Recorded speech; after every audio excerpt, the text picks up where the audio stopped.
ನಮಸ್ಕಾರ. ನಾನು ಆನಂದಗೌಡ ಖಾನಾಪುರ ಅಂತೇಳಿ. ಆನಂದಗೌಡ ಖಾನಾಪುರ್. ಈ ರೀಸೆಂಟ್ಲಿ ಈ ಮೊದಲೊಂದು ನಮ್ಮ ಬ್ರದರು ನಮ್ಮ ಫಾದರ್ ಒಂದು ಪ್ರೆಸ್ ಮೀಟ್ ಮಾಡಿದ್ದರು. ಏನಪ್ಪ ಅಂದರೆ ಈ ಬಡೇಪುರ್ ಸರ್ವೆ ನಂಬರ್ 82/2 ಒಂದು ಹನುಮಾನ್ ಮಂದಿರಕ್ಕೆ ಸಂಬಂಧಪಟ್ಟಂತೆ ಒಂದು ಆಲ್ರೆಡಿ ಪ್ರೆಸ್ ಮೀಟ್ ಮಾಡಿದ್ದರು. ಸೊ ಅದಾದ ತಕ್ಷಣ ಮಾನ್ಯ ಜಿಲ್ಲಾಧಿಕಾರಿಗಳಾದಂಥ ಹಳೆಯ ಜಿಲ್ಲಾಧಿಕಾರಿಗಳು ಒಂದೇನೋ ಒಂದು ಆ್ಯಕ್ಷನ್ ತೊಗೊಂಡಿದ್ದರು. ಅದ್ರ ಬಗ್ಗೆ ಪ್ರೊಸೆಸ್ ಚಾಲೂ ಆಗಿತ್ತು.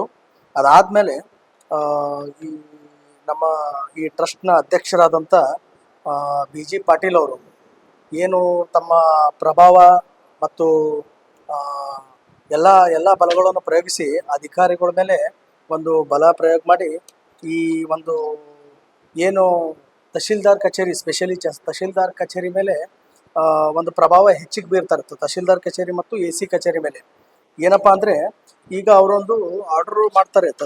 ಯಾರು ನಮ್ಮ ತಹಶೀಲ್ದಾರ್ ಅವರು ಯಾವಾಗ ನಾವು ಅರ್ಜಿ ಕೊಟ್ಟಿರ್ತೀವಿ ಒಂದು ಹನುಮಾನ್ ಮಂದಿರಕ್ಕೆ ಒಂದು ಟ್ರಸ್ಟ್ ಮಾಡ್ರಿ ಅಂತ ಹೇಳ್ಬಿಟ್ಟು, ಒಂದು ನಾವು 18/11/2025 ನಾವು ಅಲ್ಲಿ ತಹಶೀಲ್ ಕಚೇರಿಗೆ ಒಂದು ಅರ್ಜಿ ಕೊಡ್ತೀವಿ. ನಮಗೆ ಈ ಏನು ಧಾರ್ಮಿಕ ದತ್ತಿ ಇಲಾಖೆಯಲ್ಲಿ ನಮ್ಮ ಮಂದಿರ ಬರ್ತದೋ ಇಲ್ಲೋ ಅಂತ ಹೇಳಿಬಿಟ್ಟು ನಮ್ಗೆ ಅದರದ್ದು ಹಿಮರ ಕೊಡ್ರಿ, ನಮಗೆ ಟ್ರಸ್ಟ್ ಮಾಡ್ಕೋತೀವಿ ಅಂತೇಳಿ ಅರ್ಜಿ ಕೊಡ್ತೀವಿ ನಾವು. ಇವ್ರೇನು ಮಾಡ್ತಾರೆ, ಇವರು ತಮ್ಮ ಆಫೀಸ್ ಕಚೇರಿಯಿಂದ ಕೆಲವೊಂದು ಇನ್ಫಾರ್ಮೇಷನ್ ಮಾಡಿ ಇವರು ಎಲ್ಲ BG ಪಾಟೀಲ್ ಅವರಿಗೆಲ್ಲ ಇನ್ಫಾರ್ಮೇಷನ್ ಮಾಡಿಬಿಟ್ಟು ಅದೇ ದಿನಾಂಕ 18/12/2025 ಅಂದರೆ ಒಂದು ತಿಂಗಳು ನಮ್ಮ ಅರ್ಜಿನ ಅಲ್ಲೇ ಹೋಲ್ಡ್ ಮಾಡಿಬಿಟ್ಟು ಏನು ಮಾಡ್ತಾರೆ ಅಂದರೆ, ಮುಂದಿನ ತಿಂಗಳು ಅದೇ ಡೇಟಿಗೆ ಸೇಮ್ ಡೇಟು ಮಂತ್ ಮಾತ್ರ ಚೇಂಜ್ ಆಗಿರುತ್ತೆ. ಆ ಡೇಟಿಗೆ ಅವ್ರ ಕಡೆಯಿಂದ ಇನ್ಫಾರ್ಮೇಷನ್ ಕೊಡಿಸ್ಕೊಂಡು ಅದು ಒಂದು ಅರ್ಜಿ ಹಾಕ್ಸ್ಕೋತಾರೆ ಅವರಿಗೆ. ನಾವು ಕೇಳಿರ್ತೀವಿ ನಮ್ಮ ಸಿಂಗಲ್ ಅರ್ಜಿ ನೀವು ಪ್ರೊಸೆಸ್ ಮಾಡಿರಿ ಅಂತ. ಒಂದು ತಿಂಗಳ ಅರ್ಜಿ ಹೋಲ್ಡ್ ಮಾಡಿ ಇಟ್ಕೊಂಡು ಅವ್ರದ್ದು ಅರ್ಜಿ ಸೇರಿಸಿ ಒಂದು ಪ್ರಕರಣ ಇದು ಮಾಡ್ತಾರೆ. ಆ ಪ್ರಕರಣದಲ್ಲಿ ನಾವು ಕ್ಲಿಯರಾಗಿ ಮೆನ್ಷನ್ ಮಾಡ್ತೀವಿ, ಸರ್ ಏನಪ್ಪ ಈ ಜಮೀನು ಹೆಂಗಿದೆ, ಎಲ್ಲಿಂದ ಬಂತು ಅಂತೇಳಿ. ಇದು ಯಾಕಂದರೆ ನಮ್ದು ಆನ್ಸೆಸ್ಟ್ರಲ್ ಪ್ರಾಪರ್ಟಿ ಇರೋದ್ರಿಂದ ನಾವೇನು ಮಾಡ್ತೀವಿ, ಎಲ್ಲ ಅದಕ್ಕೆ ರೆಕಾರ್ಡ್ಸ್ ಎಲ್ಲ ಕಂಪ್ಲೀಟ್ಲಾಗಿ ಕೊಡ್ತೀವಿ. ಆದರೆ ಇವ್ರು ಏನು ಮಾಡ್ತಾರೆ, ಅಲ್ಲಿ ತಹಶೀಲ್ದಾರ್ ಅವರು ಪ್ರಕರಣನ ಪ್ರಾಪರ್ ಎನ್ಕ್ವೈರಿ ಮಾಡದೆ ಈಗ ಅವರೊಂದು ಟ್ರಸ್ಟ್ ಮಾಡ್ಕೊಂಡಿರ್ತಾರೆ. ಎಲ್ಲಿ ಸರ್ವೆ ನಂಬರ್ 81/2, ನಮ್ಮದು ಬಂದುಬಿಟ್ಟು 82/2. ಈ 81/2 ಮತ್ತು 82/2 ನಿಯರ್ಲಿ ಒಂದು ಸೇಮ್ ಬರೋದ್ರಿಂದ ಸಾಮ್ಯತೆ ಇರೋದ್ರಿಂದ ಇವ್ರು ಏನು ಮಾಡ್ತಾರೆ, ಅದನ್ನು ತಿದ್ದುಬಿಟ್ಟು 82/2ನಲ್ಲಿ ಒಂದು ಕೆಲವೊಂದು ದಾಖಲೆಗಳನ್ನು ಸೃಷ್ಟಿ ಮಾಡ್ಕೊಂಡಿರ್ತಾರೆ. ಅದರದ್ದು ಒರಿಜಿನಲ್ ಡೀಡ್ ನಾನು ತಹಶೀಲ್ದಾರ್ ಅವ್ರಿಗೆ ಕೊಡ್ತೀನಿ. ಸರ್ ನಿಮ್ಮದು ಏನು ನಮ್ಮ ಪ್ರತಿವಾದಿ ಇದ್ದಾರೆ, ಈ BG ಪಾಟೀಲ್ ಅವ್ರ ಟ್ರಸ್ಟ್ ಏನಿದೆ ಅದು 81/2ದಲ್ಲ 82/2ದಲ್ಲಿದೆ ಅಂತ ಹೇಳ್ಬಿಟ್ಟು ಕಂಪ್ಲೀಟ್ಲಿ ಸೆಟ್ ಆಫ್ ಡಾಕ್ಯುಮೆಂಟ್ಸ್ ನಾವು ಕೊಟ್ಟಿರ್ತೀವಿ. ಹಾಗೆ ಅದ್ರ ಜೊತೆಗೆ ಒಂದು ಹಳೇದು 1995ದಲ್ಲಿ ಕೂಡ ಇದೇ ಟ್ರಸ್ಟ್, ಈಗೇನು ಇವರು ಟ್ರಸ್ಟಿಗೆ ಬಂದಿರ್ತಾರೆ ಆ ಟ್ರಸ್ಟಿಗೆ ಒಂದು ಆರ್ಡರ್ ಮಾಡಿರ್ತಾರೆ ಹಳೆ ತಹಶೀಲ್ದಾರ್. ಯಾವಾಗ ಅಂದರೆ 1995ದಲ್ಲಿ ಏನು ಮಾಡಿರ್ತಾರೆ, TS ಶಿರೋಳಿ ಅಂತೇಳಿ ಒಬ್ಬರು ತಹಶೀಲ್ದಾರರು 1995ದಲ್ಲಿ ಆರ್ಡರ್ ಮಾಡ್ತಾರೆ. ಈ ಒಂದು ಏನು ನಿಮ್ದು 81/2ದು ಸ್ಮಶಾನ ಹನುಮಂದಿರ ಟ್ರಸ್ಟ್ ಕ್ರಿಯೇಟ್ ಮಾಡ್ಕೊಂಡಿದ್ದೀರಾ, ಅದು 82/2ದಲ್ಲಿ ಮಾಡೋಕ್ಕೆ ಬರಲ್ಲ. ನೀವೇನು ಮಾಡಿರಿ, ಸಿವಿಲ್ ನ್ಯಾಯಾಲಯಕ್ಕೆ ನೀವು ಅಲ್ಲಿ ದಾವೆ ಹೂಡ್ಬಿಟ್ಟು ಅಲ್ಲಿ ನಿಮ್ಮ ಪ್ರಕರಣವನ್ನು ಇತ್ಯರ್ಥ ಮಾಡ್ಕೊಳ್ಳಿ ಅಂತೇಳಿ 1995ದಲ್ಲಿ ಕ್ಲಿಯರಾಗಿ ಅವರು ಮೆನ್ಷನ್ ಮಾಡಿ ಕಳಿಸಿರ್ತಾರೆ. ಅದ್ರ ಜೊತೆಗೆ ಈ ಬಡೇಪುರ 82/2ದೊಂದು ಸ್ಪಾಟ್ ಇನ್ಸ್ಪೆಕ್ಷನ್ ಇರುತ್ತೆ. ಇವರು RI ಎಲ್ಲ ಮಾಡಿರ್ತಾರೆ. ಅವ್ರದಲ್ಲೂ ಕ್ಲಿಯರಾಗಿ ಮೆನ್ಷನ್ ಮಾಡಿದ್ದಾರೆ, ಇದು ಭೀಮರಾವ್ ಶಿವರಾಯ ಖಾನಾಪುರ್ ಅಂದರೆ ನಮ್ಮ ತಂದೆಯವ್ರಿಗೆ ಸೇರಿದ್ದು ಅಂತಬಿಟ್ಟು ಅವ್ರು ಕ್ಲಿಯರ್ ಮಾಡ್ತಾರೆ. ಈ ಆರ್ಡರ್ನ ನಾವು ಅದು ಅಟ್ಯಾಚ್ ಮಾಡಿರ್ತೀವಿ. ಜೊತೆಗೆ ಈ ಕೆಲವೊಂದು ಕರ್ನಾಟಕ ನಮ್ಮ ಹೈಕೋರ್ಟ್ ಆರ್ಡರ್ಸ್ ಇದೆ ಮತ್ತು ಈ ಸುಪ್ರೀಂ ಕೋರ್ಟ್ ಆರ್ಡರ್ಸ್ ಇದೆ. ಯಾವ ರೀತಿ ಇವ್ರು ಏನು ಮಾಡ್ತಾ ಇದ್ದಾರೆ, ನಮ್ಮ BG ಪಾಟೀಲ್ ಅವ್ರದ್ದು ಏನು ಟ್ರಸ್ಟ್ ಇದೆ, ಒಂದು ಲೈಟ್ ಬಿಲ್ ತೊಗೊಂಡು ಬಂದುಬಿಟ್ಟೆ ಅಥವಾ ಒಂದು ಕಾರ್ಪೊರೇಷನ್ A ಖಾತಾ ತೊಗೊಂಡ್ಬಿಟ್ಟೆ B ಖಾತಾ ತೊಗೊಂಡು ಬಂದುಬಿಟ್ಟು ಇಲ್ಲಿ ಏನು ಮಾಡ್ತಾ ಇದ್ದಾರೆ, ಅದು ಕಾಪಿನ ಇಲ್ಲಿ ಹಚ್ತಾ ಇದ್ದಾರೆ. ಸೊ ಅಲ್ಲಿ ಅದಕ್ಕೆ ನಾನು ಒಂದು ರಿಪ್ಲೈ ಕೊಡ್ತೀನಿ ಇವ್ರಿಗೆ. ಇದರಲ್ಲಿ ತಹಶೀಲ್ದಾರ್ ಕಚೇರಿಯಲ್ಲಿ ಹೈಯರಿಂಗ್ ಇದ್ದಾಗ ಅವರು ಒಂದು ಆರ್ಡರ್ ಇದೆ ಸುಪ್ರೀಂ ಕೋರ್ಟ್ದು ಮತ್ತು ಹೈಕೋರ್ಟ್ದು. ಏನಪ್ಪ ಅಂದ್ಬಿಟ್ರೆ, ಈ ರೆವೆನ್ಯೂ ರೆಕಾರ್ಡ್ಸ್ ಆಗಿರಲ್ಲ, ಯಾವಂದರೆ ಟ್ಯಾಕ್ಸ್ ಪೇಡ್ ರೆಸಿಪ್ಟ್ ಆಗಲಿ ಅಥವಾ ಈಗ ಲೈಟ್ ಬಿಲ್ ಆಗಿರಲಿ, ಕಾರ್ಪೊರೇಷನ್ ಡಾಕ್ಯುಮೆಂಟ್ಸ್ ಎಲ್ಲ ರೆವೆನ್ಯೂ ಡಾಕ್ಯುಮೆಂಟ್ಸ್ ಆಗಲ್ಲ. ಇವು ಏನಂದ್ರೆ ಜಸ್ಟ್ ಯಾರು ಐಡೆಂಟಿಫಿಕೇಶನ್ ಪೇ ಯಾರು ಮಾಡ್ತಾ ಇದ್ದಾರೆ, ಟ್ಯಾಕ್ಸ್ ಐಡೆಂಟಿಫಿಕೇಶನ್ ಮಾಡೋ ಸಲುವಾಗಿ ಅದನ್ನು ಮಾಡ್ತಾರೆ ಹೊರತು ಅದು ಓನರ್ಶಿಪ್ ಅಥವಾ ಟೈಟಲಲ್ಲಿ ಬರ್ಲಿಕ್ಕಾಗಲ್ಲ ಅಂತೇಳಿ ಕ್ಲಿಯರಾಗಿ ಅದು ಮೆನ್ಷನ್ ಮಾಡಿದ್ದಾರೆ. ಅದನ್ನು ಕಾಪಿನ ನೀವು ತಹಶೀಲ್ದಾರ್ ಅವರಿಗೆ ಕನ್ವೆ ಮಾಡಿದ್ದೀವಿ ನೀವು ಎಲ್ಲ. ಆಮೇಲೆ ಪರ್ಟಿಕ್ಯುಲರ್ಲಿ ಇವ್ರು ಏನು ಮಾಡ್ತಾರೆ, ಹಿಯರಿಂಗ್ ಪ್ರಾಪರೇ ಮಾಡೋದಿಲ್ಲ. ಅವ್ರೇನು ಕೇಳ್ತಾರೆ ಆಮೇಲೆ ಇವ್ರು ಹಿಂಬರ ಕೊಡ್ತಾರೆ, ಕಂಪ್ಲೀಟ್ಲಿ ಅವ್ರೇನು ಲೆಟರ್ ಕೊಟ್ಟಿದ್ದಾರೆ ಅದನ್ನೇ ಹಾಕಿ ಇಲ್ಲಿ ಕಾಪಿ ಪೇಸ್ಟ್ ಮಾಡ್ತಾರೆ ಸರ್, ಟೋಟಲಿ ಕಂಪ್ಲೀಟ್ಲಿ. ಅವ್ರೇನು ಹೇಳ್ತಾರೆ 50 ವರ್ಷದಿಂದ ನಾವು ಈ ಇದು ಟ್ರಸ್ಟ್ ಇದೆ ನಮ್ದು ಅಂತ ಹೇಳ್ತಾರೆ ಅವರು. 50 ವರ್ಷದಿಂದ ಅದು 1990 ಒಳಗೆ ಅದು ಟ್ರಸ್ಟ್ ರಿಜಿಸ್ಟರ್ ಆಗಿದೆ. ಅಂದ್ರೆ ಇವತ್ತಿಗೆ 2026 ಅಂದ್ರೆ 36 ವರ್ಷ ಆಯ್ತು.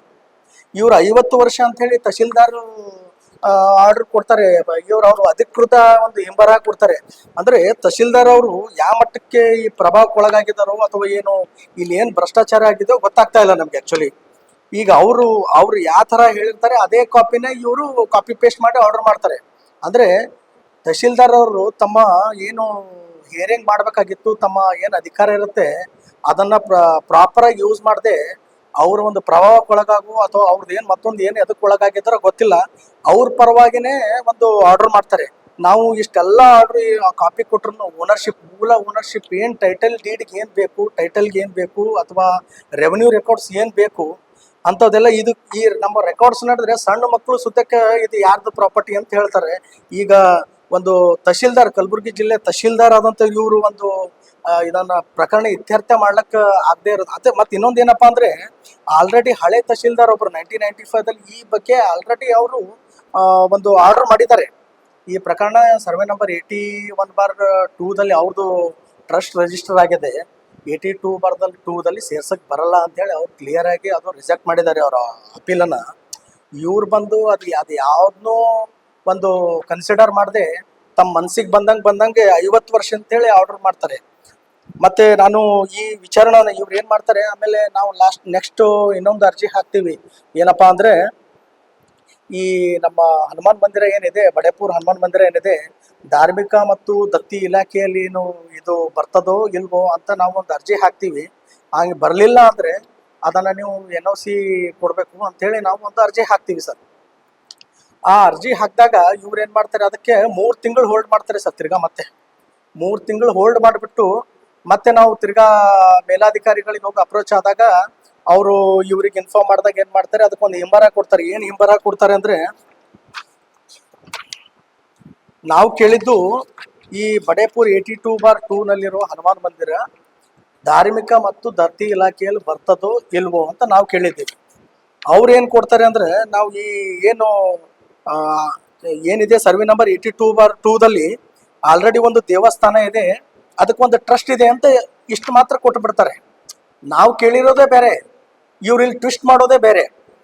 ನಾವು ಕೇಳ್ತಾ ಇರೋದು ಅಲ್ಲಿ ಯಾವ್ದು ಇದೇನೋ ಇಲ್ವೋ, ಟ್ರಸ್ಟ್ ಏನಾದರೂ ಇದೆಯಾ ಅಥವಾ ನೀವು 82/2 ಏನಿದೆ ಧಾರ್ಮಿಕ ದತ್ತಿ ಇಲಾಖೆಯಲ್ಲಿ ಬರ್ತದೋ ಇಲ್ವೋ ಅಂತ ನಾವು ಅಷ್ಟು ಕೇಳಿದ್ದು.